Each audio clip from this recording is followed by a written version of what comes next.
Sir, IFFK-യില് ID എന്ന് പറയുന്ന സിനിമയ്ക്ക് കിട്ടുന്ന റെസ്പോൺസിനെ കുറിച്ച് ഇതിന് കിട്ടുന്ന പ്രതികരണം വളരെ എന്താണ് പറയാ എനോർമസ് ആൻഡ് ഓവർവെൽമിംഗ്.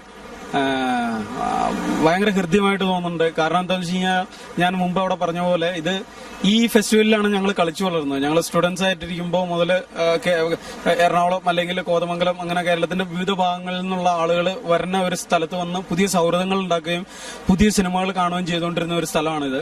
അപ്പോൾ ഈ സ്ഥലത്ത് തന്നെ സ്വന്തം കളിക്കളത്തിൽ തന്നെ നമ്മൾ കളിക്കാൻ ഇറങ്ങുന്ന ഒരു കളിക്കാരന്റെ ഒരു നെർവസ്നെസ്സും ഒരു സന്തോഷവും എനിക്കുണ്ടായിരുന്നു.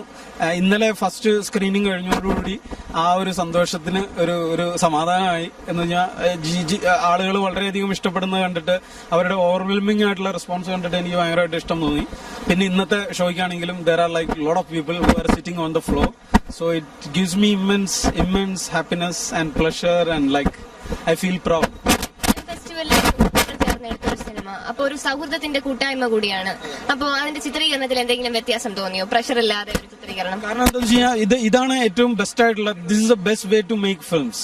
ആ ഒരു കാര്യം എനിക്ക് അറിഞ്ഞിട്ടുണ്ട്. കാരണം നമ്മൾ ട്രഡീഷണൽ ആയിട്ട് ഒരു സിനിമ നിർമ്മിക്കുമ്പോൾ അതിനൊരു നിർമ്മാതാവ് ഉണ്ടാവുമ്പോൾ അതിനൊരു പ്രൊഡക്ഷൻ സ്ട്രക്ചർ ഉണ്ടാവുമ്പോൾ ഇതിന് ചില നിയതമായിട്ടുള്ള ഈ നിയമങ്ങളിൽ കുരുങ്ങി പല ഇതിന്റെ സ്പോണ്ടേനിയസ് ആയിട്ട്, കാരണം സിനിമ എന്ന് മാത്രമല്ല എല്ലാ കലാകൃതികളും ഉണ്ടാവുന്നത് ഒരു പകുതിയും ഓവർ തോട്ടായിട്ടുള്ള അല്ലെങ്കിൽ മുമ്പ് ആലോചിച്ചിട്ടുള്ള വിചാരങ്ങളിൽ നിന്നും അതിന്റെ ബാക്കി പകുതി എന്ന് പറഞ്ഞു കഴിഞ്ഞാൽ നമ്മൾ വളരെ ഓർഗാനിക് ആയിട്ട് വളരെ സ്പോണ്ടേനിയസ് ആയിട്ട് ഉണ്ടാക്കുന്ന ചില തീരുമാനങ്ങളിലുമാണ്. അപ്പൊ ഈ നിയതമായിട്ടുള്ള പ്രൊഡക്ഷൻ രീതിയിൽ നമ്മൾ ചിലപ്പോൾ അത് മിസ് ചെയ്തു പോകും. ഇതിനകത്താവുമ്പോൾ എനിക്ക് തോന്നുന്ന ലാസ്റ്റ് മൊമെന്റിൽ തോന്നുന്ന ഒരു ഐഡിയ, ലാസ്റ്റ് മൊമെന്റിൽ വരുത്തുന്ന മാറ്റങ്ങൾ എന്ന് പറഞ്ഞു കഴിഞ്ഞാൽ എന്റെ കൂടെ വർക്ക് ചെയ്യുന്ന പ്രൊഡ്യൂസർമാരായിട്ട് വർക്ക് ചെയ്യുന്ന എന്റെ ടെക്നീഷ്യൻസ്, എന്റെ കോ ആർട്ടിസ്റ്റ് എല്ലാവരുമായിട്ട് എനിക്ക് ഷെയർ ചെയ്യുമ്പോൾ എനിക്ക് മുഴുവൻ സപ്പോർട്ടും കിട്ടും. അപ്പൊ ആ ഒരു സപ്പോർട്ട് എന്നെ ഭയങ്കരമായിട്ട് as A film maker it makes me free, എന്നെ വളരെ സ്വതന്ത്രനാക്കുന്നുണ്ട്. അപ്പൊ അത്തരത്തിലുള്ള അപാരമായിട്ടുള്ള ഒരു സ്വാതന്ത്ര്യം അനുഭവിച്ചാണ് ഈ സിനിമ ചെയ്തത്. അപ്പൊ അതുകൊണ്ട് തന്നെയാണ് എനിക്ക് തോന്നുന്നു അത് പ്രേക്ഷകനും അത് ഒരു ലിബറേറ്റിംഗ് ആയിട്ടുള്ള ഒരു എക്സ്പീരിയൻസ് ആയിട്ട് എടുക്കുന്നുണ്ട്. I am very happy.